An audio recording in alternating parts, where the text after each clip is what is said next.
Ya, bismillah walhamdulillah assalatu wassalamu ala rasulillah wa ala alihi wa sahbihi ajmain. Assalamualaikum warahmatullahi wabarakatuh. Bismillah walhamdulillah assalatu wassalamu ala rasulillah wa ala alihi wa sahbihi ajmain. Bapak Ibu sekalian, ya, malam ini kita akan jelaskan ya, kristalisasi materi daripada Riyabati yang biasanya dibawakan dalam 2 hari tadi. Insya Allah kita akan bawakan dalam waktu kurang dari 2 jam. Ya mungkin 20 menit, 30 menit. Kita akan lihat nanti gimana respon Bapak Ibu juga ya untuk nyimak materi ini. Karena nasihat itu hanya bisa disampaikan kepada orang-orang yang mau dinasehati. Nah insya Allah biasanya orang-orang yang sedang perlu nasihat itu akan lebih mudah untuk menyerap dan konsentrasi ya. Pada intinya Ibu sekalian, manusia di dalam hidup ini ya, manusia melewati alam dunia ini untuk diuji. Alladzi khalaqal mauta wal hayat liyabluwakum ayyukum ahsanu amala ya. Tidak diciptakan kehidupan dan kematian kecuali untuk dilihat siapakah yang lebih baik amalnya. Ya seperti itu. Jadi manusia di muka bumi ini diciptakan untuk beribadah kepada Allah ya. Untuk beribadah kepada Allah Subhanahu wa taala, baik jin ataupun manusia. Wa ma khalaqtul jinna wal insa illa liya'budun. Kan begitu ya. Tidak diciptakan jin dan manusia kecuali untuk beribadah kepada Allah Subhanahu wa taala. Jadi di dunia ini sebetulnya kita tidak diberikan beban untuk menguasai, memiliki, menggenggamnya. Kita hanya diberikan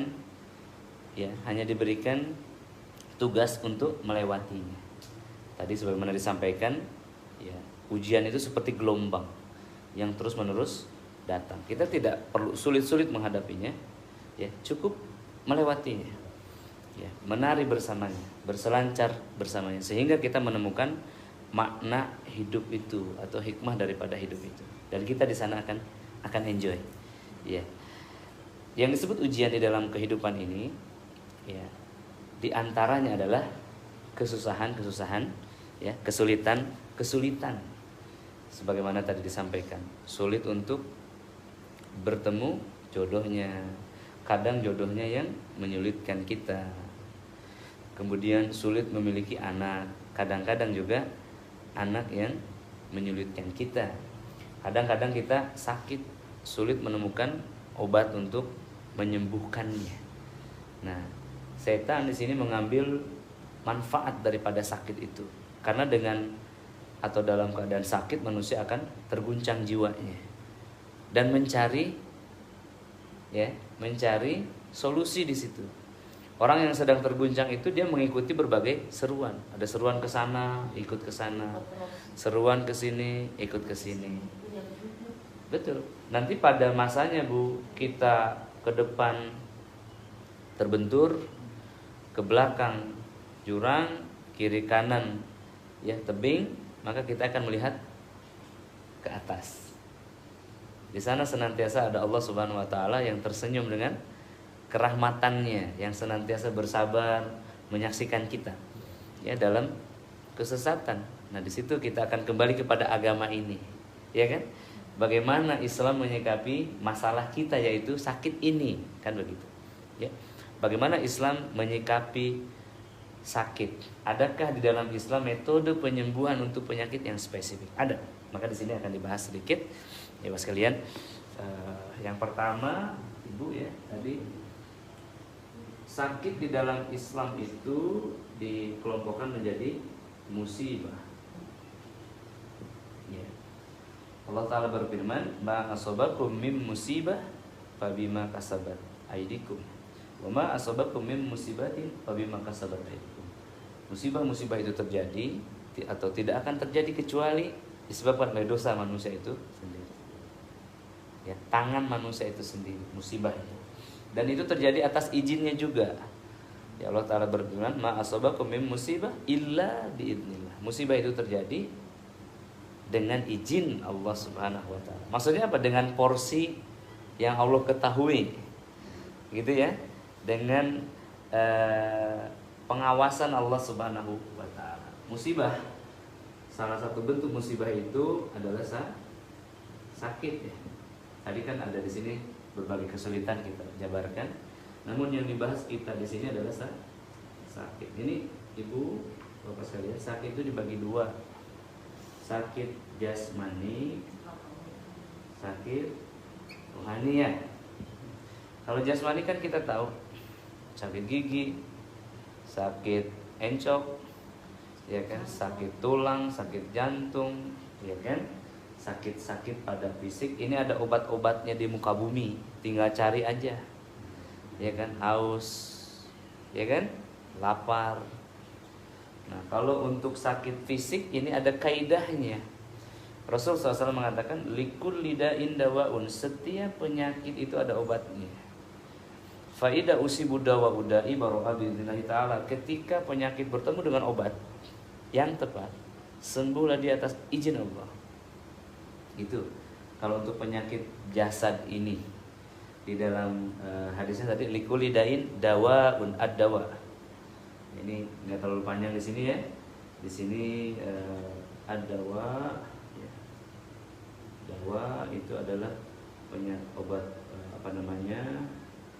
penyakit obat untuk penyakit yang fisikal. Likulidain dawaun, adanya di muka bumi. Bentuknya apa? Herbal, buah, akar, ramuan. Iya. Disebutnya apa? Obat. Bahasa Inggrisnya apa? Medicine. Pernah dengar? Medicine itu obat. Tahu nggak? Penyakit medis itu untuk penyakit fisik apa rohani? Fisik, betul kan? Iya. Artinya memang non medis itu penyakitnya di sini. Ya. Ini kadang-kadang kita abaikan ini, tapi kita dari sinilah berjalan. Dari sini kita memulai. Saya perjelas sedikit Bu ya, di sini ada ad-daun tadi. Ad-daun, obatnya adalah ad-dawa. Ada di muka bumi, namanya obat. Ini obatnya harus cocok dengan penyakitnya, baru akan sembuh. Misalkan ketika lapar kita makan. Ya, kalau lapar terus minum tidak kenyang. Minumnya pun harus, kalau haus ya, minumnya pun harus air yang tepat. Bukan air laut, tetapi air yang ada di darat yang segar. Ya, ini namanya obat. Kaidahnya faida usibu dawa udai baro'a bi'idhnillahi ta'ala. Obat harus tepat dengan penyakit baru akan sembuh.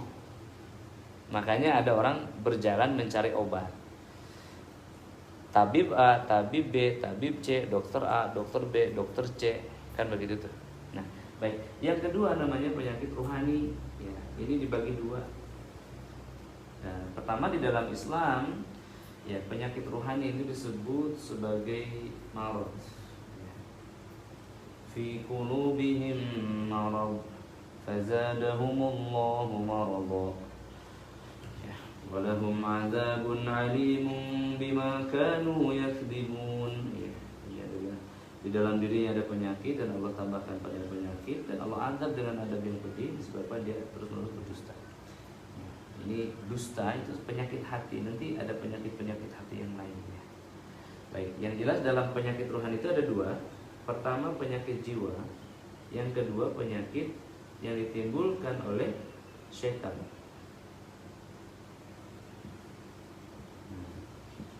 Ya. Yang pertama penyakit jiwa, atau disebut juga penyakit psikis. Jiwa itu sama psikis. Artinya, arti lainnya adalah emosi.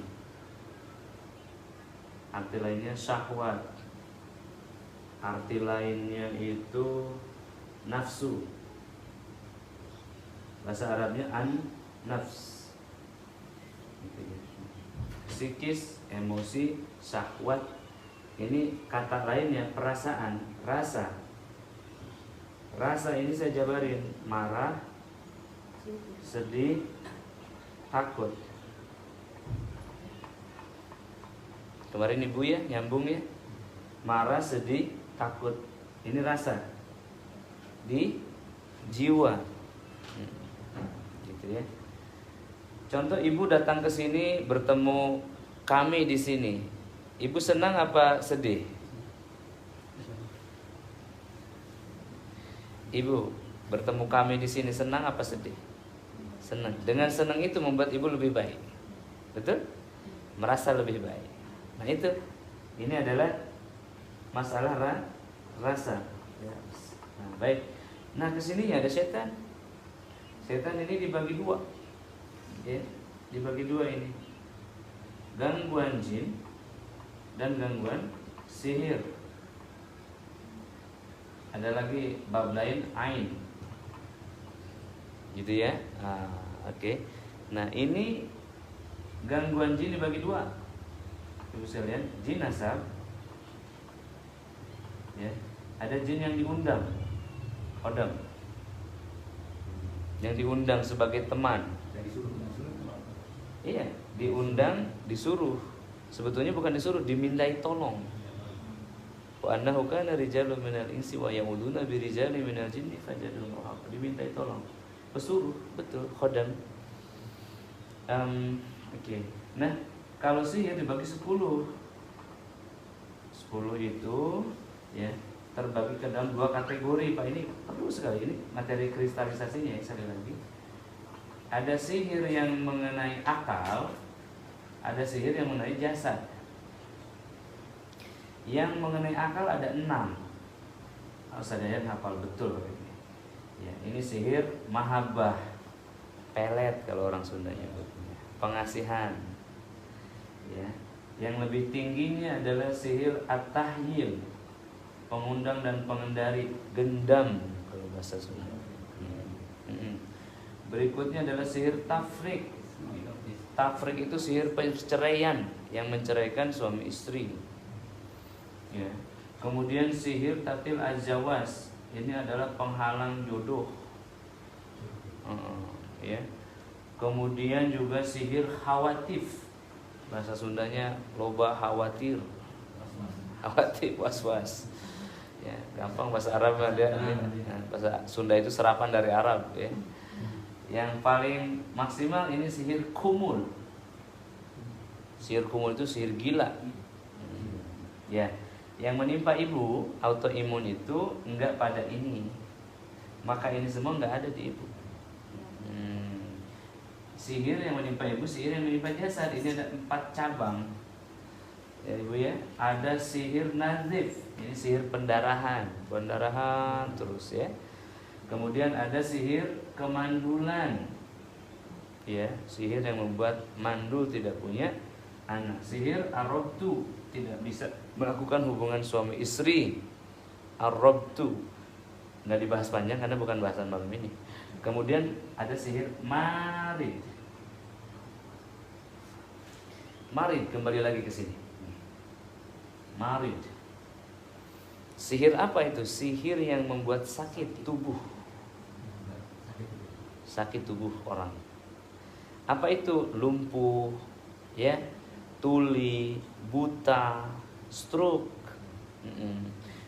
termasuk kanker, tumor, dan tadi sihir lesu. Bahasa kitanya sihir lesu yang menimpa ibu itu, bahasa kerennya autoimun. Bedanya kalau sihir lesu itu ada obatnya, kalau autoimun nggak ada obatnya. Rasanya sama. Ya sama aja ya autoimun seperti itu. Nah kalau autoimun tadi akar masalahnya ada pada takut, marah, sedih, pada ini sedih, kesedihan, unhappy, kesedihan yang mendalam. Begitu kesedihan ini didorong oleh setan. Nah bergabunglah 2 sihir ini. Baik. Kembali ke sini ya, marid. Ini belum disebutin obatnya tadi. Obatnya adalah, kita naik sedikit, syifa. Syifa ada 4. Perkusian. Yang pertama ada sholat, yang kedua ada Al-Quran, yang ketiga ada ilmu, yang keempat ada zikir. Perhatikan ini, sholat yang khusyuk, yang tepat waktu, komitmen dengan Allah Ta'ala. Terhubungnya ruh kita dengan Allah, maka hati menjadi tenang. ya, heavy. Ketika mendengar adzan gimana rasanya? Happy apa susah? Kalau mendengar adzan susah, doalah kepada Allah, ya Allah, senangkanlah hamba saat mendengar adzan ya Rabb. Gitu. Itu syifa. Yakin? Ya. Baik, kalau plong berarti buru-buru Pak ke masjid dan berlama-lama di sana karena ingin plong terus. Ingat pekerjaan ya. Itu di sini di jiwa ya. Oke ya. Nah, kenapa orang yang sholat itu senang? Kenapa orang yang memiliki ini dia memiliki kesembuhan rohaninya? Karena dalam sholat itu ada banyak hal, banyak benefit yang luar biasa. Ya, kata Nabi SAW, sesiapa yang melakukan satu dosa kemudian dia berwudu dan menyempurnakan wudunya, lalu masuk ke masjid dan sholat 2 rakaat, maka terbersihkanlah seluruh dosanya seperti terlahir kembali. Jadi nurari getih lalu pas Pak. Walaupun dosa besar. Iya. Ada ulama mengatakan itu seluruh dosa kecil. Ada juga yang mengatakan seluruh dosa. Tapi dosa dengan manusia ada caranya ya. Utang nggak lunas ya. Ada caranya itu. Ada kisos. Ada kisos. Berbeda. Mohon maaf jinnah, ada kisosnya. Ada kisosnya. Nah, gitu ya. Baik. Kita kembali buku sini. Mana tadi? Salat ya. Kemudian Al-Qur'an. Al-Qur'an Pak bisa dibaca. Bisa baca atau dibacain. Kalau baca namanya, baca Quran namanya tilawah. Kalau dibacain namanya diruqyah. Nah, jadi saking pentingnya tuh, kan ada orang yang nggak bisa lagi Bu. Nah itu diruqyah. Baik, Quran ya, ilmu. Nah ini ilmu ini untuk mengurai masalah, itu perlu ilmu. Iya, bagi orang yang sedang berjuang, para pejuang mendapatkan jodohnya, jumlawan-jumlawati yang sudah masuk masa dewasa tapi belum menikah, itu bagi dia masalah besar untuk menikah itu. Ya, tapi bagi orang yang sudah senior, kecil, ya perlu ilmu untuk mengurai satu permasalahan. Di sini ya, nah maka kita perlu ilmu ini. Kemudian yang berikutnya adalah dzikir. Dzikir itu adalah untuk menghidupkan hati.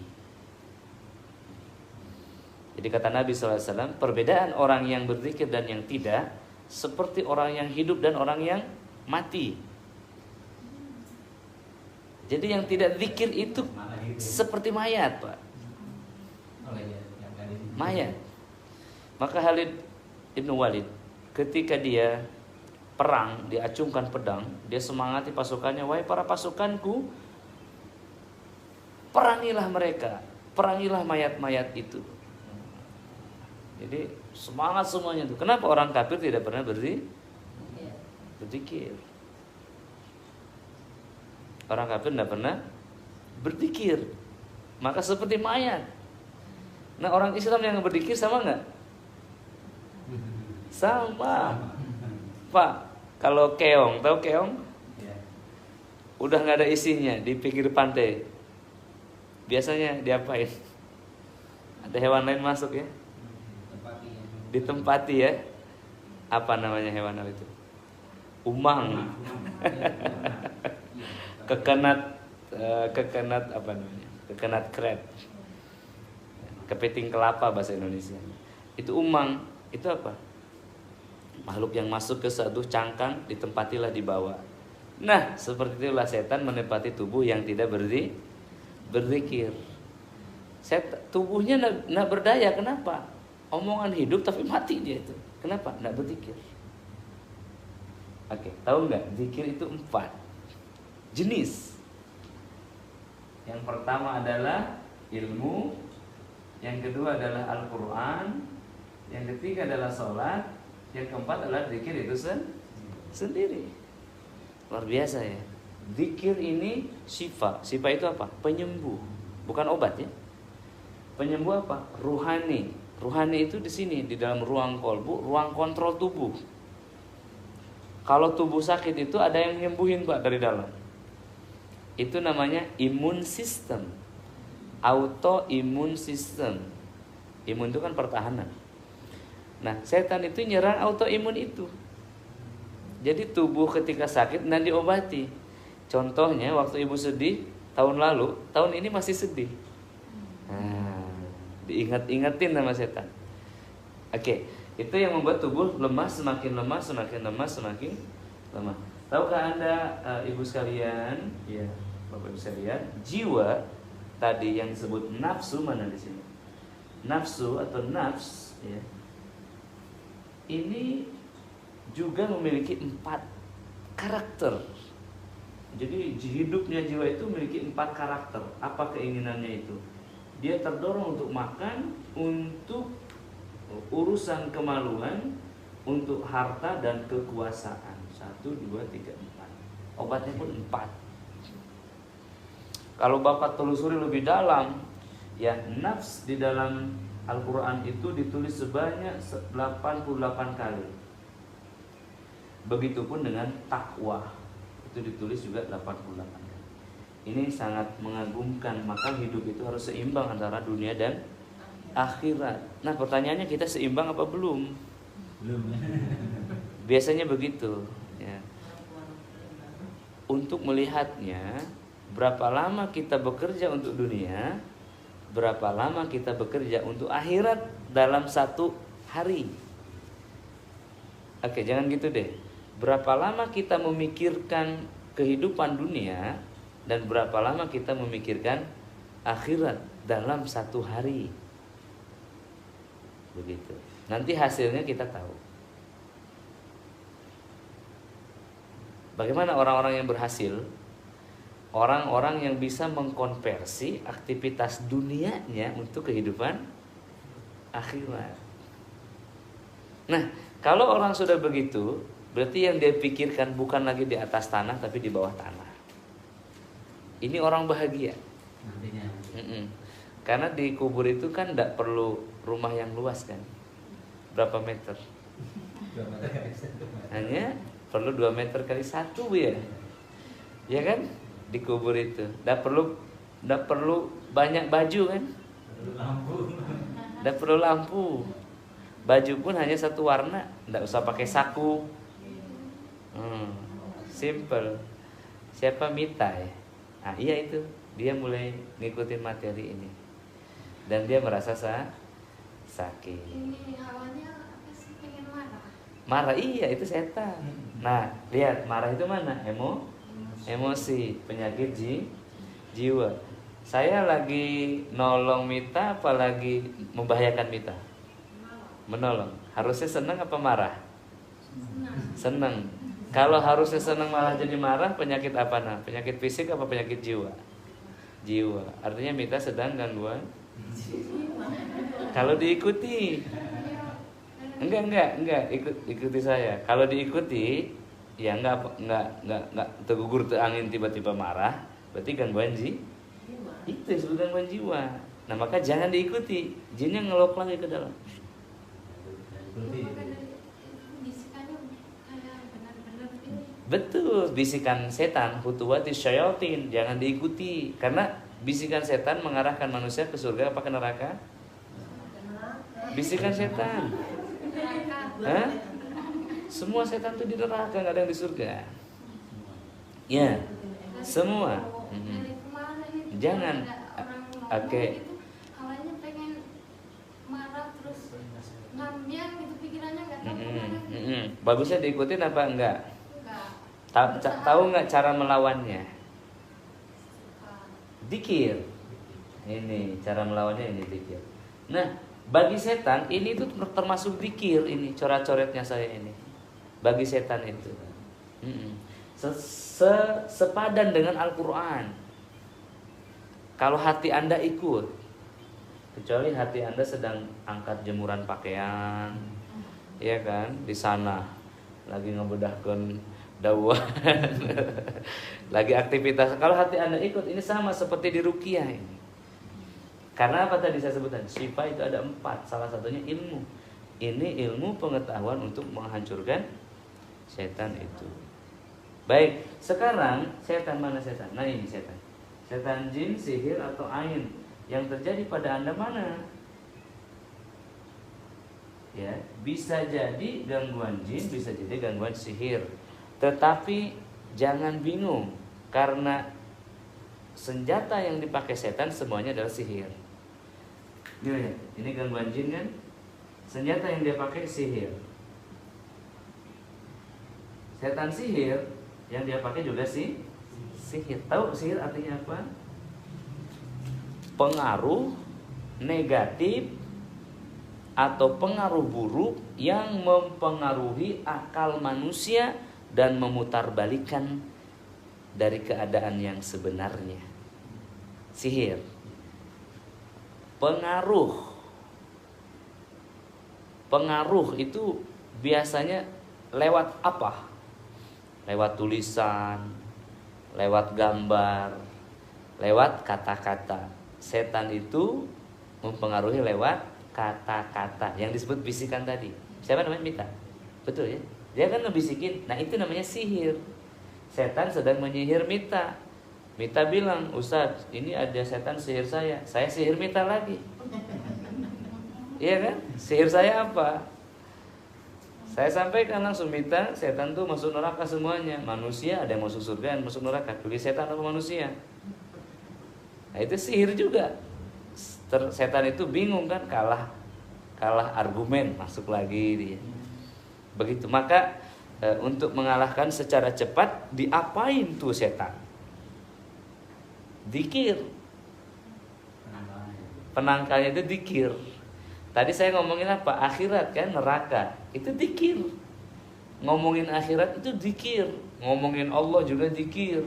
Ngomongin syariat juga dikir.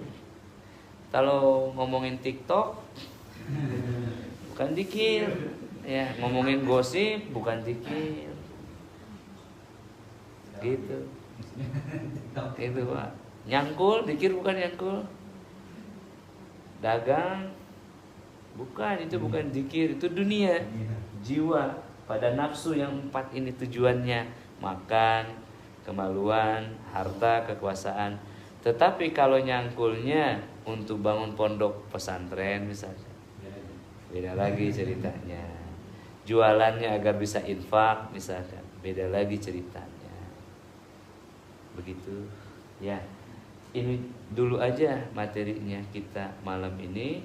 Ini adalah gambaran umum ya dari musibah, salah satunya sakit ya pada jasmani atau rohani. Ya, dalam rohani itu ada jiwa dan setan. Dalam gangguan setan itu jin, sihir dan ain. Sihir dibagi 10, jin dibagi 2. Yang menimpa ibu adalah sihir yang menimpa tubuh atau sihir mari disebut lupus. Oke, di dalam Al-Qur'an disebutkan qul huwalilladzina amanu hudan wa syifa. Sampaikanlah kabar gembira kepada orang-orang yang beriman bahwasannya Al-Qur'an itu syifa kata Allah. Bagi orang yang beriman, Bu, Al-Quran itu syifa, penyembuh, bukan obat. Bapak Ibu, saya datang ke sini nggak bawa apa-apa kan? Kalau dokter kan bawa tas, bawa anu, ya kan?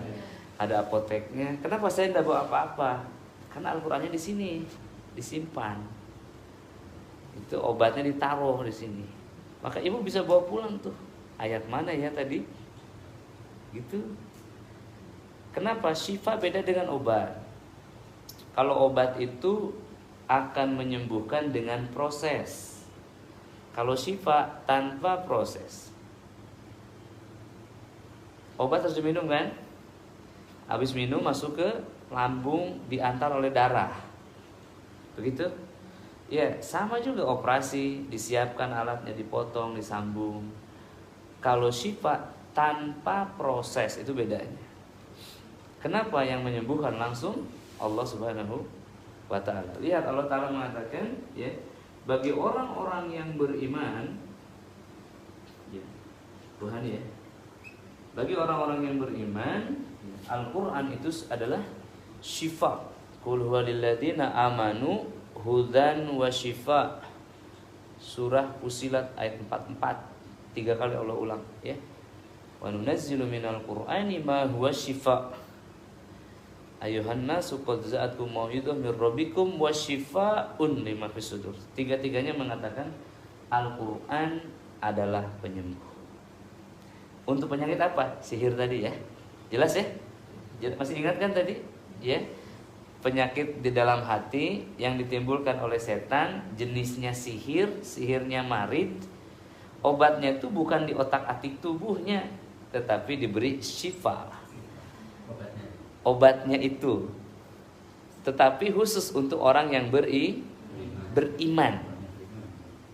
Jadi kalau diberi syifa anda sembuh, belum beriman. Iya, objeknya yang diobati belum beriman atau imannya cacat. Beda kan orang tidak beriman dan orang yang imannya cacat kan? Bedanya sedikit. Nah, oke. Di sini penyakit rohani ya. Salah satunya adalah sihir. Obatnya adalah syifa. Syifa ya, tetapi khusus untuk orang yang beriman. Lihat, orang yang beriman akan sembuh dengan syifa. Ini kita garis bawahi di sini. Orang yang beriman akan sembuh tanpa proses dengan syifa dari Allah Subhanahu wa taala. Baik. Kalau imannya sempurna. Pertama, kita itu lahir dalam keadaan fitrah. Dalam keadaan kosong. Ya. Lalu ayah kita lah, lingkungan lah yang kemudian mendidik kita menjadi imannya itu jadi apa? Iman kemana? Jadi Islamkah, Nasranikah, Majusikah, Yahudikah? Begitu. Jadi iman ini memang harus diajarin. Nah, ketika kita tidak beriman dan kita melakukan kebaikan dan kita bersyahadat, mengaku beriman, maka Allah akan didik kita agar kita menjadi orang yang beriman. Caranya gimana? Dengan hal-hal nyata. Ibu, dengan sakit ini akhirnya ibu kena ruqyah, ibu tahulah ada sihir yang hancur dengan Al-Quran. Makin beriman gak kepada Al-Quran? Nah, itu cara Allah ngajari ibu. Cabang iman ya, iman kepada Al-Quran. Al-Quran turun dari siapa? Allah. Tentu kita beriman juga kepada Allah kan? Kemudian ibu mencari tahu, oh ternyata Al-Quran itu diturunkan kepada seorang nabi yang namanya Muhammad SAW. Maka ibu mulai mencintai sunnah. Ya, kemudian ibu juga mulai meyakini adanya malaikat. Lebih takut kepada malaikat daripada syaitan. Ya, ini sektor-sektor iman ya deh. Ini dipelajari di SD juga dipelajari. Cuman aplikatifnya ini, karena kalahnya kita oleh setan itu karena lemahnya iman. Ya, iman kepada Allah, iman kepada Al-Quran, iman kepada Nabi, iman kepada malaikat, iman kepada apa lagi? Di sini, iman kepada qada dan iman kepada hari kiamat ya. Hari kiamat yang terakhir adalah qada dan qadar. Nah, ini diperhatikan banget. Ini obat untuk orang yang sakit autoimun khusus saya berikan. Obat untuk orang yang kanker juga skemanya sama. Sama Bu, obatnya. Kanker itu 3 kali lipat daripada autoimun. 3 kali lipat daya hancur dan daya kematian. Ya. Pertama, ingat, sakit ibu adalah pada rohani ya. Bernama sihir, obatnya syifa, syaratnya harus beriman. Sembuh tanpa proses, tanpa harus beli herbal kami, gitu bahasanya. Ya. Oke. Ya. Syaratnya imannya harus lengkap 1, 2, 3, 4, 5, 6. Perhatikan di sini, ya. Apakah kita sudah beriman kepada Allah? Jawabannya iya apa tidak?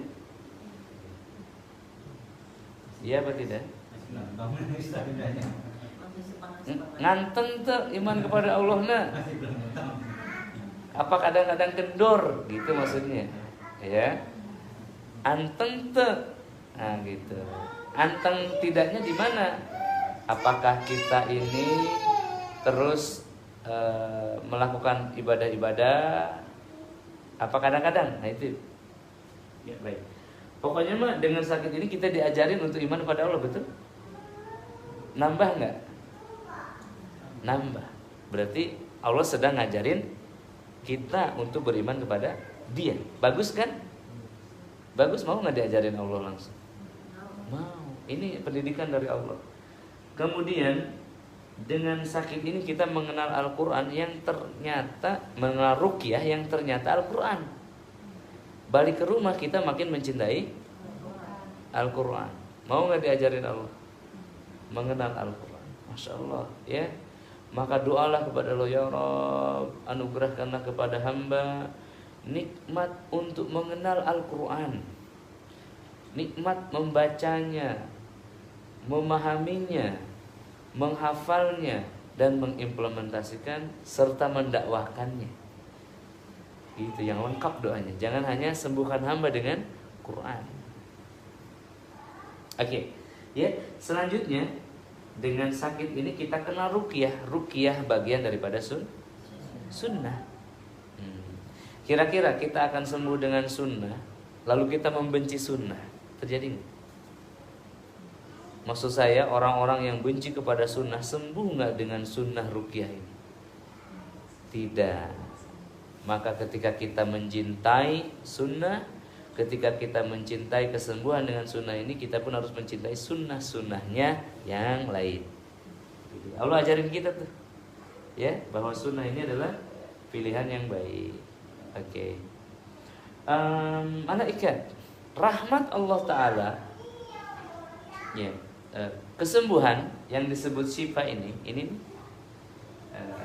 saya perbaiki tulisannya supaya hadirin bisa mengikuti ya. Di sini apa? Sihir ya? Di sini syifa. Mau syifa kan? Mau syifa apa mau dawa? Syifa, dawa mah susah ya. Dan memang nggak ada obatnya, nggak ada dawa untuk autoimun itu, nggak ada. Hanya ada syifa. Lihat cara menggapai syifa, Ikhwan. Cara menggapai syifa atau kesembuhan yang tanpa proses itu apa sih namanya? Ajaib. Ya kan? Tanpa harus minum obat. Kesembuhan yang ajaib, kesembuhan yang tanpa obat disebut syifa. Ini caranya gimana? Saya sudah ajarin sama Bapak sama Ibu kemarin. Caranya gimana? Nah, ya kan? Makanya belum sembuh kan? Kalau udah diajarin mekanismenya. Syifa itu tidak turun tiba-tiba. Dia tidak akan turun kecuali setelah rahmat turun. Rahmat siapa? Allah. Rahmat Allah tidak akan turun kecuali setelah maghfirah Allah turun. Maghfirah apa? Ampunan. Ampunan tidak akan turun sebelum manusia taubat. Sebelum manusia taubat. Taubat tidak akan terjadi sebelum manusia sadar. Sadar itu di mana? Iman ini. Sadar itu ada di mana? Ya. Saya lari ke sini. Sadar itu iman. Menyadari bahwa dia makhluk Allah, diciptakan oleh Allah Subhanahu wa taala. Dalam sadarnya manusia itu, orang itu beriman. Saya ulangi ya, Bu. Untuk menggapai syifa kita perlu rahmat. Untuk rahmat kita perlu maghfirah. Untuk maghfirah kita perlu taubat. Untuk taubat kita perlu sadar. Untuk sadar perlu apa? Digedor, diguncang, diterpa, ditimpa satu masalah yang kita itu merasa tidak berguna melihat ke kiri, ke kanan, ke depan, ke belakang, tapi ke atas. Kita dikondisikan oleh Allah untuk melihat ke atas. Nah, bagus kan? Jadi mending sakit apa sembuh ini? Mending sembuh ya. Sembuh dalam keadaan sadar. Panjang ya. Nah, panjang prosesnya ya. Proses panjang. Kalau mau pendek, berarti saya pun tidak perlu panjang-panjang bicara. Pak, transfer aja ya kan. Caranya gini, langsung sembuh, hodamnya datang. Nah, itu cara dukung. Nah, kenapa? Kenapa? Untuk mendapatkan syifa, kita melibatkan asy-syafi. Asy-syafi itu siapa? Allah yang Maha Penyembuh. Begitu. Untuk sampai kepada Allah Sang Maha Penyembuh, maka kita perlu guide, perlu pembimbing yang membimbing. Itu Pak ya, kalau orang mau pesugihan tuh ke gunung, perlu apa itu? Kuncen. Iya kan? Nah, pengarah. Maka untuk sampai kepada Allah kita perlu ulama, gitu ya. Ulama nggak ada, muridnya ulama. Muridnya nggak ada, muridnya lagi. Nah, gitu kan. Muridnya nggak ada muridnya lagi. Nah, spesifik di bidang penyembuhan sihir ini, alhamdulillah Bapak percayakan kepada saya. Berarti saya di sini hanya guide, hanya pembimbing yang menyembuhkan tetap Allah Subhanahu wa Ta'ala. Caranya diundanglah rahmatnya. Dibacakan Al-Quran itu mengundang rahmat tidak? Ya, mengundang rahmat. Begitu. Oke Ustaz, saya saat dibacain Quran sembuh, saat pulang ke rumah sakit lagi. Gimana dong? Baca terus. Baca Quran lemes, setannya lemes karena masih menyatu di dalam tubuh. Maka pisahkanlah diri kita dengan setan. Caranya gimana? Jangan ada sifat-sifat setan di dalam diri kita. Tuh ya. Nah, sampai suatu hari ibu baca Quran itu segar. Yang benar kira-kira baca Quran itu jadi segar apa jadi lemes? Segar. Kadang-kadang serak itu kehabisan suara, kehabisan haji. Iya, seperti itu ya. Nah, ini yang jelas ya. Nah, sekarang ibu-ibu sekalian, rahmat itu ya tidak akan pernah turun di zona maksiat. Catatan berikutnya ya, rahmat itu hanya akan turun di zona taat. Sekarang kita masih maksiat apa sudah taat? 10 menit lagi aja ya. Seimbang, kadang taat, kadang maksiat. Ya makanya kadang diganggu setan, kadang tidak kan? Tuh, sekarang tinggal pilih. Mau gitu terus? Arek itu wae. Gitu ya. Badai gitu wae atau badai berubah?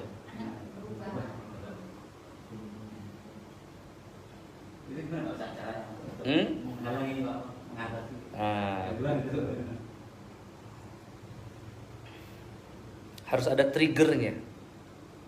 Atau trigger, motivasinya apa? Saya tahu kenapa Bapak bisa balik lagi ke sini jauh-jauh dari Cisolok.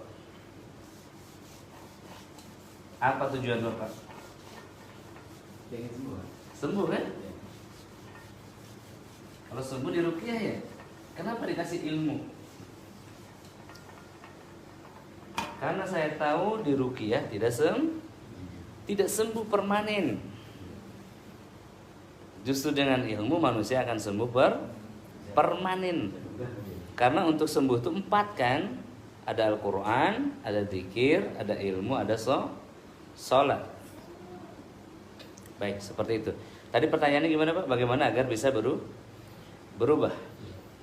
Lihat, kita sekarang tahu kan bagaimana menggapai syifa, yaitu dengan mengundang rahmat. Mengundang rahmat dengan magfirah, ampunan, ridho Allah. Magfirah dengan taubat dengan sadar. Ustaz, saya sudah tobat Ustaz, istighfar 70 Ustaz setelah habis sholat. Tapi kenapa rahmat nak turun-turun? Ingat, sedang di zona maksiat atau di zona taat? Lihat ya, hanya ada 2 zona dalam kehidupan ini, zona taat atau zona maksiat. Lihat, zona taat atau zona maksiat. Rahmat itu turun di zona taat. Lihat, rahmat itu turun di zona taat. Kalau kita sedang ada di zona maksiat, ya, berarti kita harus hijrah ke zona taat. Ibu ya, kalau kita ada di zona maksiat, berarti harus pindah ke zona taat. Gimana Ustaz? Saya mau pindah-pindah, kadang taat, kadang maksiat. Ya itu dia. Makanya kadang-kadang ada setan, kadang-kadang ada malaikat. Kalau gitu Ustaz, biar cepat usirin aja setannya. Iya, saya usirin, tapi besok dia datang lagi. Oh, gimana? Nggak ada pilihan lagi. Gimana? Ya jangan maksiat. Nah, pindahnya seseorang, ini adik-adik ya, pindahnya seseorang dari maksiat ke taat itu disebut hijrah. Hijrah. Ini lagi tren sekarang. Hijrah. Ada yang hijrah kerudungnya dulu jadi jilbab. Ada yang hijrah celananya dulu jadi cingkrang. Ada yang hijrah jenggotnya dulu. Itu ya. Ada yang hijrah apanya dulu? Oh, bajunya dulu. Ada yang hijrah lingkungannya dulu. Ada yang hijrah musiknya dulu ganti jadi Al-Quran. Ada yang hijrah kreditnya dulu jadi syariah dari riba. Gitu, ini namanya hijrah. Pelan-pelan, saetik-saetik. Nggak bisa langsung, dicicil. Tapi sembuhnya pun nyicil.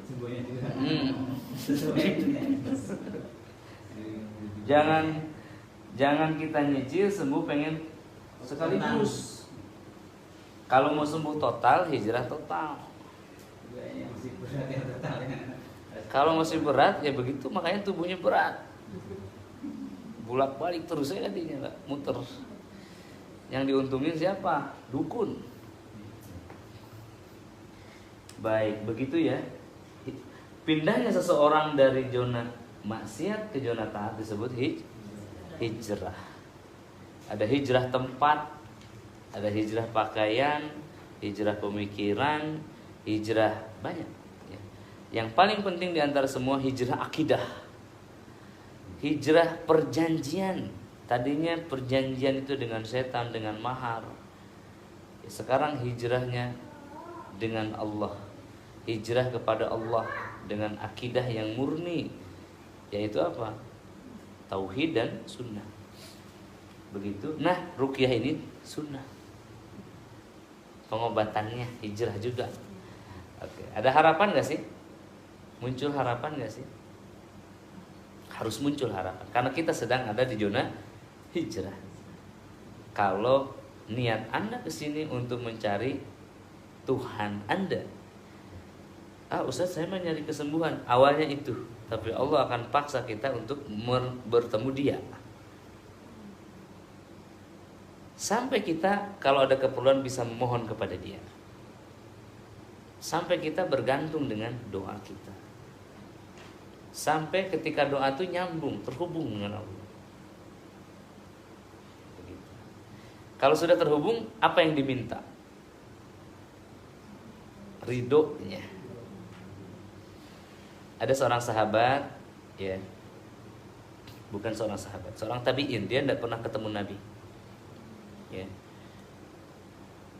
Mohon maaf, dia seorang sahabat bertemu Nabi. Jadi kata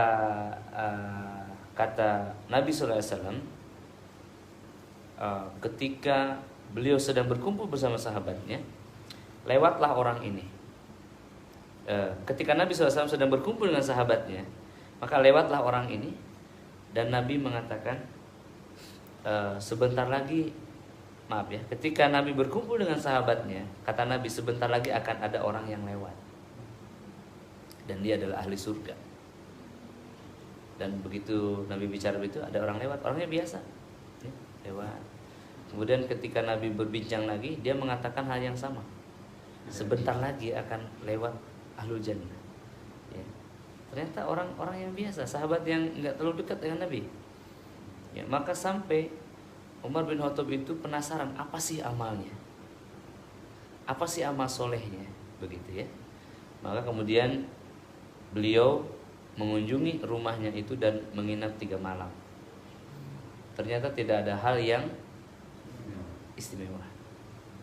Sampai beliau bertanya, ada apakah engkau, wahai fulan? Sampai Nabi mengatakan, engkau adalah ahlul jannah. Maka orang itu pun heran, aku pun heran dengan diriku, apa yang spesial denganku? Enggak tahu. Ya, maka kemudian setelah Umar ini mau pulang, beliau mengatakan, oh iya, aku itu setiap sebelum tidur, aku suka memaafkan orang-orang yang menzolimiku hari itu. Itu pada satu peristiwa ya. Pada peristiwa lain, Nabi SAW mengatakan, nanti akan ada orang yang datang dari Yaman.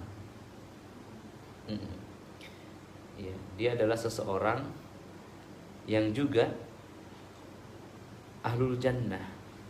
Di tubuhnya ada tanda, ya, ada tanda. Kalau kamu menemuinya, maka doakanlah, mintalah didoakan agar Allah mengampuni. Jadi dia mengatakan di Yaman itu ada seseorang yang ketika berdoa itu Allah mengabulkannya langsung. Seorang yang soleh, kata Nabi, nanti dia akan datang dan di tubuhnya ada tanda. Ada tahu tanda kan? Tanda. Maka Umar bin Khattab ketika beliau menjadi Amirul Mukminin, beliau penasaran, siapa orang ini? Nabi menyebutkan namanya. Nabi menyebutkan namanya, ya. Ada yang tahu namanya? Ya, Nabi menyebutkan namanya. Maka dicarilah nama itu di saat bulan haji tiba. Ketika haji tiba itu kan, maka kemudian orang-orang berkumpul, termasuk dari Yaman ini, ya. Maka ditemukanlah, ya, sosok nama itu seseorang yang biasa. Ada, kata suatu kabilah, tapi di belakang dia adalah orang yang biasa, tidak dikenal di dunia ini. Ya, maka kemudian sama Umar ini disamperin, nih Abu Mirza, ya, Uwais Al-Qarni namanya. Kata Umar, yang mana? Ada Uwais nggak di sini? Maka kata orang-orang, siapa Uwais? Siapa Uwais? Ini Amirul Mukminin mencari Uwais Al-Qarni. Di sini ada nggak Uwais? Nama orang itu. Maka kata sebuah kabilah, ada di belakang, dia lagi cuci piring. Bahasanya begitu. Dia seorang yang tidak dikenal. Maka kemudian dipanggillah Uwais ini, ibu. Maka dibukalah bajunya. Coba buka baju kamu. Maka dibukalah bajunya. Kenapa di bajunya itu ada tanda? Uwais itu pernah sakit dan dia memohon kepada Allah, ya Allah, sembuhkanlah penyakitku dan sisakan sedikit. Seluruh tubuhnya korengan, Pak, eksim, gatal. Dia minta kepada Allah, sembuhkanlah ya Rabb dan sisakan sedikit. Kalau kita minta sembuh itu semuanya, ya. Uwais ini minta sisakan sedikit, biar dia ingat. Maka ketika Umar mendengarkan pengakuannya, langsung Umar memeluknya. Apa yang Umar minta kepada orang ini? Sebagaimana pesan Nabi SAW, mintalah agar Allah mengampunimu. Ya, kembali kepada materi, ya. Jadi ketika kita telah hijrah, ya, kita telah nyaman di kehidupan baru kita telah terkoneksi dengan Allah, bisa berdoa kepada Allah, maka sering-seringlah untuk minta ampun kepada Allah. Karena ampunan akan menurunkan rahmat, dan rahmat akan menurunkan sakinah.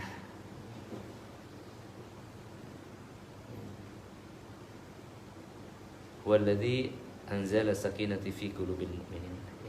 Allah lah yang menurunkan ketenangan kepada kolbu orang-orang yang beriman. Nah, ketenangan itulah yang akan mengalahkan setan, karena lawan dari setan adalah ketenangan. Setan itu gelisah, lawannya adalah ketenangan. Nah, begitu salah satu inti materi kita ya, Pak kan. Sekarang mau bertanya nggak Pak? Tadi pertanyaan Bapak, gimana Ustaz agar teguh agar istiqomah ya tadi Pak ya? Agar istiqomah dalam taat ya? Saya kuat. Masih ya kuat lemah. Bagaimana agar kita istiqomah di dalam ketaatan gitu Pak? Ini adalah cara Bapak, cara Allah mengajari kita untuk taat. Yaitu dengan apa? Dengan sakit. Bayangin Pak, sekali nggak baca ayat kursi, setan datang, ibu pingsan. Kira-kira besok Bapak baca lagi nggak itu ayat kursi? Baca kan? Itu diajarin sama Allah. Sekali Bapak malam ndak sholat isya, mimpi buruk, besok akan sholat kan? Itu cara Allah ngajari kita. Betul Bu, begitu. Saya lalui itu. Ustaz saya nggak sembuh-sembuh, Allah sisain. Agar apa? Senantiasa kita ingat. Supaya ingat terus. Allah sisakan urusan kita. Bukan berarti Allah tidak mampu, Allah mampu. Tapi Allah sedang ajari kita. Ini subhanallah, Masya Allah, Imam Ibnu Athaillah dalam kitab Al-Hikam, beliau mengatakan ketika seseorang itu sedang berjalan menuju Allah, maka Allah akan menyambutnya dengan kedua tangannya hingga orang itu merasakannya. Coba pertanyaan saya, bagaimana agar kita merasakan kehadiran Allah dengan musibah apa dengan kesenangan? Dengan musibah, dan kita mengharap-harap ya Rob, lapangkanlah hati hamba, ya kan? Seperti itu. Udah lagi lapang mau nggak ingat. Justru Pak, justru dengan beratnya beban ini membimbing kita untuk sujud dengan dalam.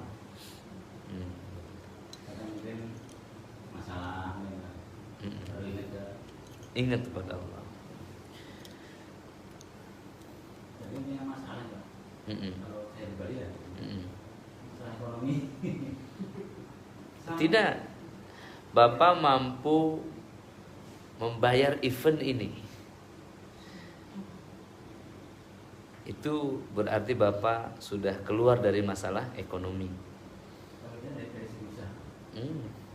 Ya itu, berarti Bapak belum menyadari ya bahwa event ini mahal.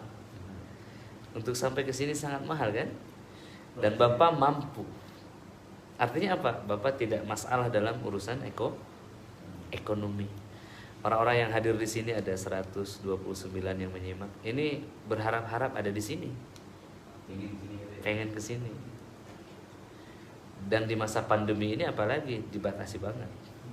Ya, apa ya ini pertama setelah 6 bulan ya. Iya. Iya. Betul. Setelah 6 bulan, Pak. Iya, maksudnya Bapak harus bersyukur. Ya, bukan itu masalah Bapak. Ekonomi tidak masalah. Bersyukur alhamdulillah memiliki taufik. Taufik itu apa? Kekuatan untuk bisa hadir ke sini. Kami pun belum ada bisa pulang nanti Iya. Jadi begitu pas ngomong ada teknik, senang saya juga. Kang Robi aja belum keluarganya di sini. Belum. Mau. Jadi begitu Baru istri beliau, alhamdulillah sudah sembuh. Iya Pak, ada kesempatan ini ya. Bapak harus hadir. Pas ada start sharing juga. Bapak harus hadir. Ya, semua orang bilang gitu. Baik. Ada pertanyaan nggak, adik nih? Jagoan nih. Ayo nanya Bang. Akan. Enggak naros. Ayo, nyimak nggak? Kalau nyimak pasti ada pertanyaan. Ibu nyimak di alam mimpi. Baik. Ayo, bentar lagi kita tutup, kita akan mulai terapi. Gimana? Bapak udah nanya? Oke, boleh.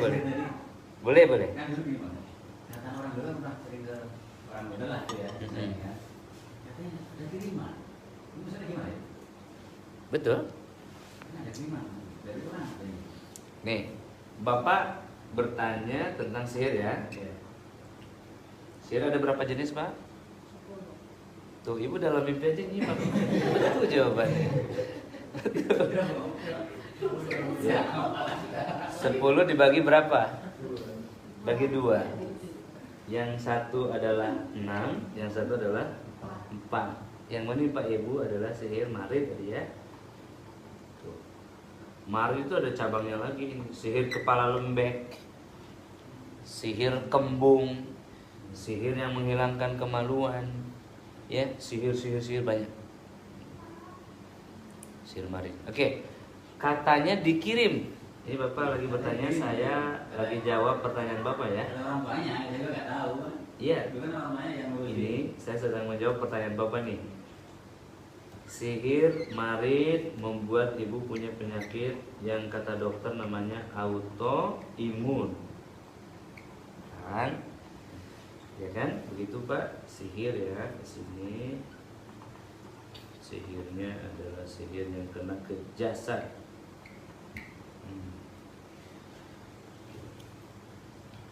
Obatnya apa Pak? Syifa.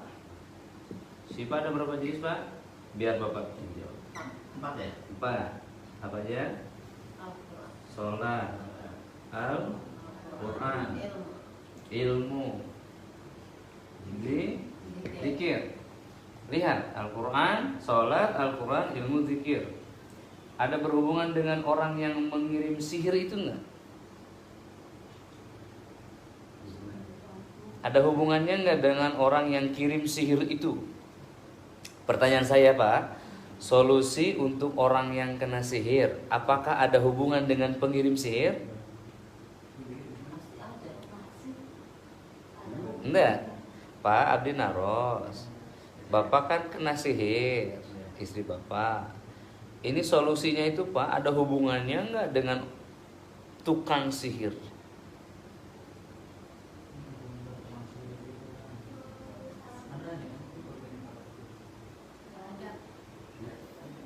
Gini, enggak paham Bapak pertanyaan. Ibu kena sihir nih. Saya sampaikan solusinya syifa Pak.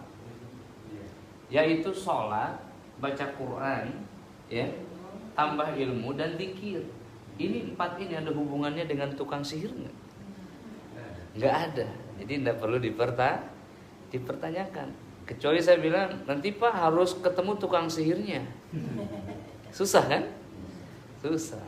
Nah, sebenarnya nanya sama jinnya juga bisa, tapi ngapain juga? Nanti seneng jinnya ditanya-tanya. Begitu jawabannya. Jadi apakah sihir itu dikirim? Jawabannya Pak ada 2. Lihat di sini Pak, biar jelas ya, ada jasad, ada akal. Yang menyakiti akal itu ada 4. Baik, 6 ya di sini. Pak, sihir yang menimpa manusia yang disebabkan oleh gangguan sihir, penyakit gangguan setan yang menimpa manusia, baik sihir ataupun gangguan jin, senjatanya sama sihir. Senjatanya itu sama. Oke, gini. Jadi sihir kan dikirim ya, ini agar Bapak paham nih betul. Dikirim nih, di sini berarti dukun ya? Oh, bukan dukun, apa namanya? Kalau kahin. Kahin itu dukun. Dukun lah ya di sini. Dukun Pak, dukun mengirim sihir ya. Melalui apa? Setan. Ya kan? Pelakunya itu setan. Sekarang seseorang diganggu jin. Jin menembakkan sihir. Oke. Ini agar clear sekali. Penyakit Pak, tidak bolak-balik ya. Ini penegasan. Sakit fisik, psikis ya. Psikis, Psikis bagi dua, jiwa dan setan. Ya kan tadi ingat nggak? Setan berapa? Jin, sihir, ain, gitu. Ya. Nah, gangguan jin itu apa? Makhluk jinnya ada di dalam tubuh. Sihir itu apa? Pengaruhnya yang ditembakkan. Gitu. Ain itu apa? Pandangan mata yang dengki disebabkan hati yang hasad. Ya. Jadi campuran antara hasad dan sihir itu ain. Oke. Nah, kalau sihir Pak ada pengirim, ada pelakunya yang mengirim sihir, namanya dukun yang kerjasama dengan setan, plus yang order sihir. Nah, yang dikatakan tetangga, yang dikatakan orang iri dan lain-lain, minta dukun, dukun minta setan, ngirimlah sihir. Gitu. Jin apa? Jin nasab, jin khodam. Kedua jin ini sama cara menyakitinya dengan sihir. Sihir itu apa? Kata-kata. Maka lawannya juga Al-Quran yang juga kata-kata. Kalau sihir kata-kata setan, Al-Quran kata-katanya yang agung, Al-Quran. Gitu. Jadi ini insya Allah dihapus, tidak ada hubungan dengan tukang sihir. Tinggal sekarang berlindung dari sihir. Nih saya beri tips langsung ya, mumpung inget nih. Mau yang sederhana apa yang paling ampuh berlindung dari sihir? Apa? Sihir itu kan dia datang kepada kita kan? Caranya adalah kita harus berlindung. Ini kita nih. Bikin benteng. Misalkan Bapak baca di sini adalah Bismillahilladzi la yadurru ma'asmihi shay'un fil ardi wala fis sama' wa huwas samiul alim. 3 kali perlindungannya 12 jam. Bapak baca ayat kursi, perlindungannya 12 jam. Bapak baca Al-Baqarah 3 ayat terakhir, perlindungannya 3 malam. Ya. Bapak baca Al-Kahfi 7 hari perlindungannya. 7 hari Pak. Bapak baca Al-Baqarah, selain perlindungan, Bapak bisa menembakkan 1 panah kepada tukang sihir. Ulang ya. Ulang lagi nih. Ulang lagi nih Pak. Kita bicara lebih serius nih. Sihir. Ya, kita cukup blokade saja. Gak apa-apa, Ibu dalam mimpi bisa nyimak. Gak apa-apa, tadi juga bagus jawabannya. Kayaknya hodamnya yang nyimak. Sihir ya, lihat. Cara Pak, caranya sihir itu ndak perlu apa, ndak perlu bingung atau khawatir nyari-nyari siapa yang ngirim. Itu sesat itu cara itu, keliru. Karena dia goib, gimana sih nyarinya? Ya, maka bikin benteng namanya. Blokade sihir itu dari kedatangannya. Caranya apa? 1 amalannya. Bismillah. Bismillahilladzi la yadurru ma'asmihi shay'un fil ardi wala fis sama' wa huwas samiul alim. Apa semua kok itu? Bacanya 3 kali di pagi hari, efeknya 12 jam. Tuh. Ayat kursi Pak. Ayat kursi 1 kali efeknya 12 jam. Semalam kata Nabi. Sepanjang malam 12 jam itu. Ya, kemudian yang ketiga Al-Baqarah. Al-Baqarah 284 286.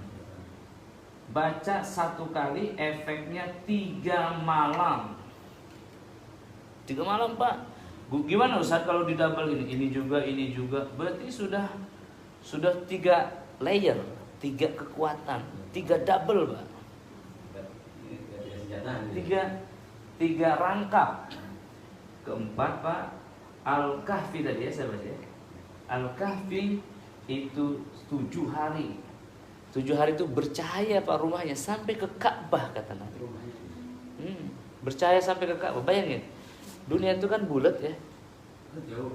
Dunia itu bulat nih. Bercahaya dari sini sampai ke sini. Artinya apa? Matahari aja hanya sebelah. Ya. Gimana yang bacanya di Amerika? Sampai ke Ka'bah nggak sampai. Artinya apa? Cahaya yang sangat luar biasa. Cahaya itu lawan kegelapan. Ya, Masya Allah ya. Kita baca Yasin. Cuma saat itu. Kalau Al-Kahfi 7 hari.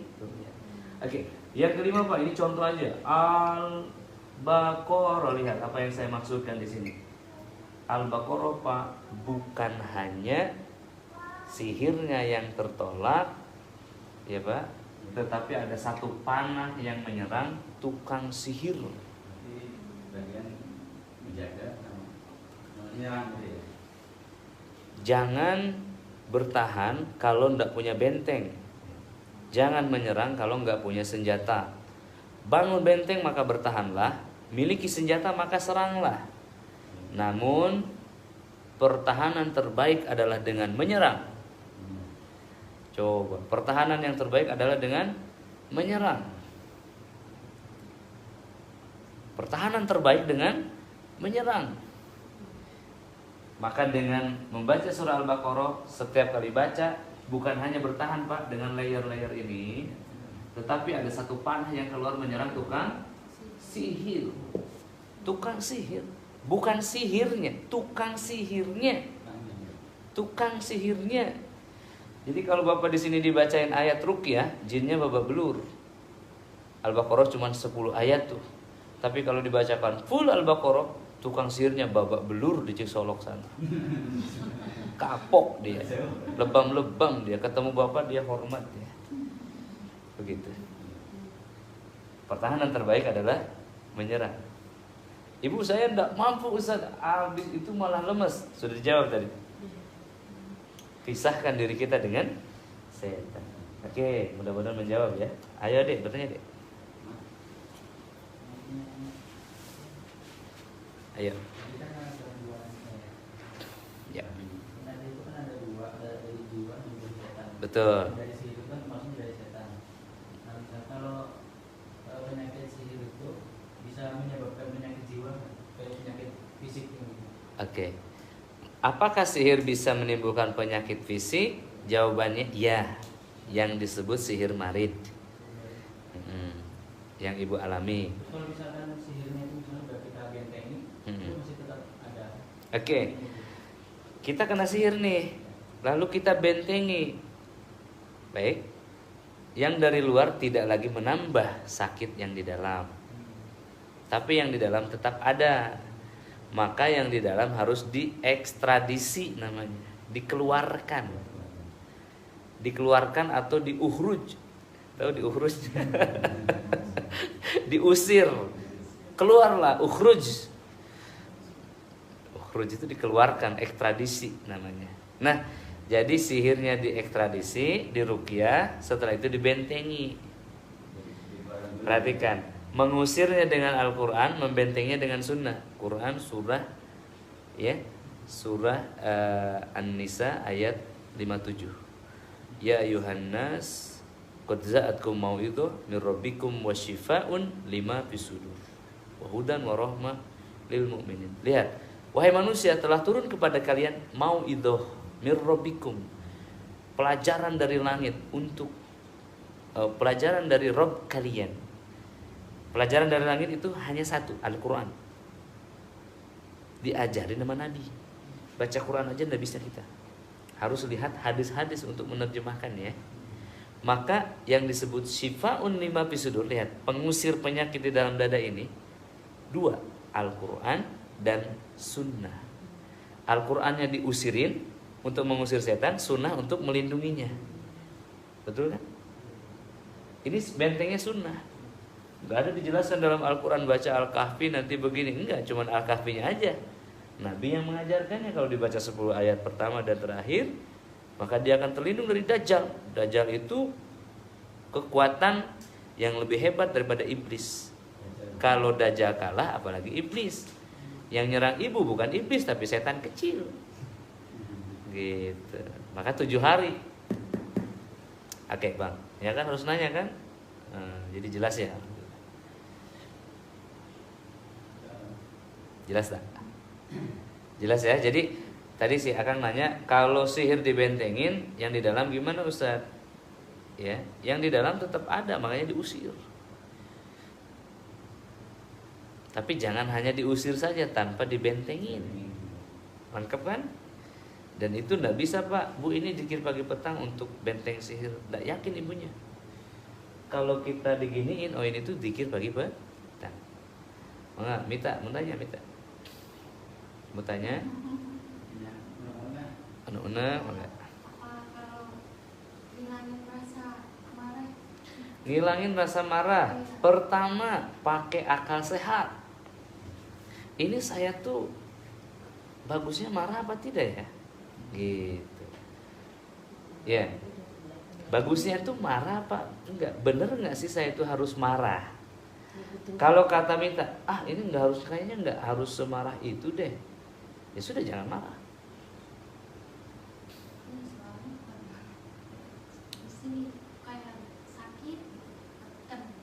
Iya, makanya kan di sini sakit, ini mikir.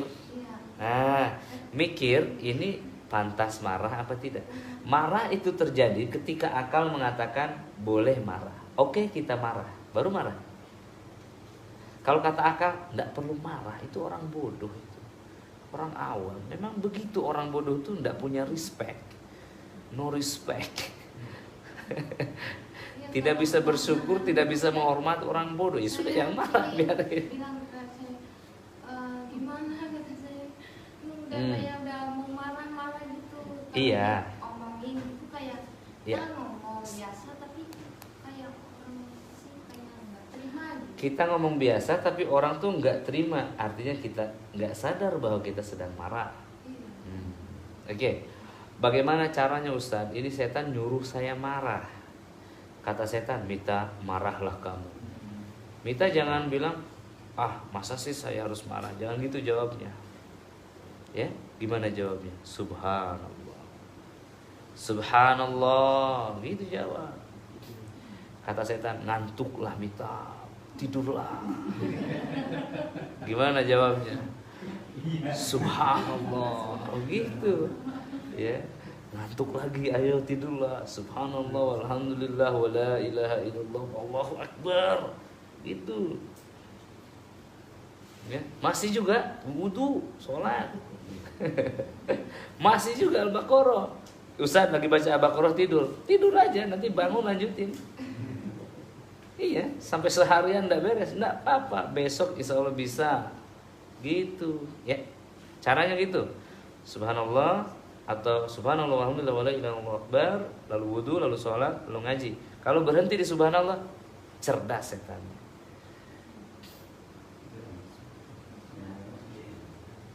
Gitu caranya. Ini bagus pertanyaan kan. Bagaimana menghindari tipu daya setan? Jangan diajak ngobrol. Kalau diajak ngobrol itu mah sudah kejebak.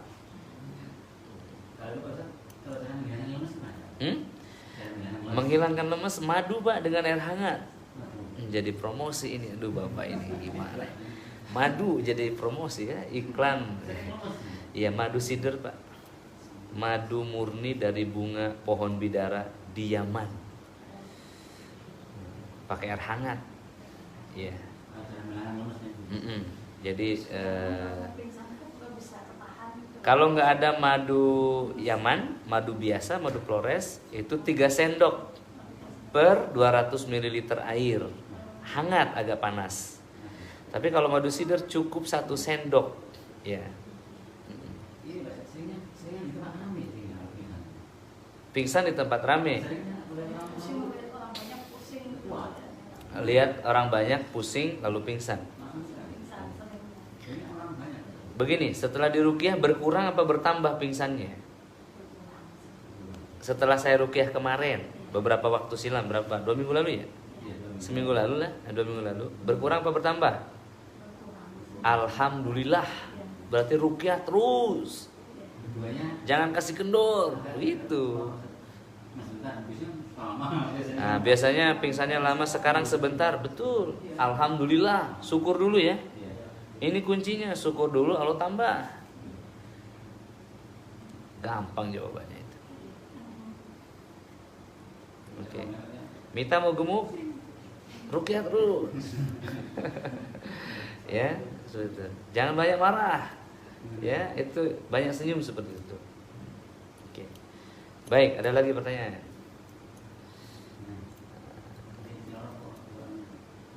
Ya, alhamdulillah. Tuh beli di mana katanya madunya? Pasti ada yang kejebak ya. Nah, belinya di saya. Banyak ya madu sider itu iwas kalian mau dibeli di mana saja, di Shopee, di Topet, tapi yang original dan bersanad adalah di orang-orang khusus. Apa yang bapaknya 1% kemarin?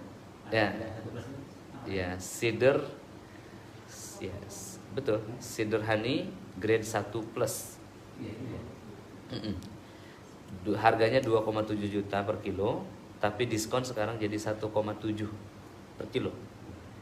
Nah, teman-teman yang nyimak ya, harganya 2,7 juta per kilo, diskon yang bagi yang nyimak nih, diskonnya 1 juta. Langsung screenshot ya, diskon 1 juta jadi 1,7 juta 90.000 per kilo. Bapak kalau nyari di Mekah harganya 700 real. 7 kali 4 2.800.000. Mangga itu mau beli di Mekah atau di sini. Sama kualitasnya, saya jamin, saya yang jamin. Beli sama Kanopi ya, 1%. Ah itu, iya saya betul 1 plus betul. Kalau yang pengen lebih dosis tinggi lagi 1 plus plus, itu datangnya juga setahun sekali madunya. Dari importirnya $1.000 per 5 kilo. Saya jual 4,7 juta, diskon jadi 4,1 juta. Nah, diskon ini berlaku juga buat teman-teman per kilo. Kalau ibu cocoknya 1 plus aja, karena kan konsumsi jangka panjang. 2 bulan bu konsumsinya, 2 bulan. Yang lemah syahwat aja bisa cenghar deh pak. Apalagi hanya sekedar lemas biasa. Baik, nggak ada lagi pertanyaannya. Ibu mau bertanya? Udah menyerah ya? Baik, cukup ya. Kalau begitu, alhamdulillah kita tutup dulu pertemuan ini, terutama iwas kalian yang ada di manapun berada yang menyimak ya. Jazakallahu khair telah menyimak. Madu sidernya boleh hubungi saya 08222 111 2219. Nanti saya kasih istri saya 18 beda ya. Barakallahu fi ahlikum wa malikum wa amalikum. Assalamualaikum warahmatullahi wabarakatuh.